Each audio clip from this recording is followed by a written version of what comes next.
Ayun na nga, from 249,000 dong na summer dress, nakuha lang po natin ng 39,000 dong.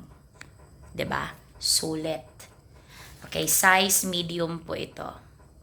Sobrang laki ng diskwento. 200,000 plus po ang bawas dyan. Ayan. Next naman, kailangan natin ng phone case. Ayan. Labubo ba to? Hindi ko alam anong tawag dito. Pero parang labubo yata ang tawag dito. Ang cute kasi nung casing kasi bakit?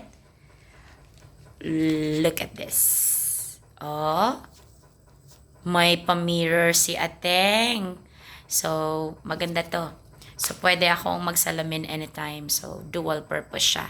Stand na rin siya ng cellphone.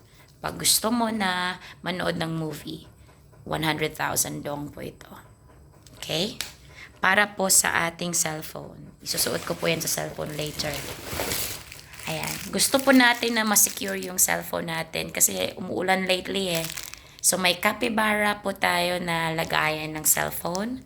Plastic po siya para pwede mo lang isuot sa dito, sa neck area and hindi po mababasa ng ulan. Siyempre, may free na naman si ate. Free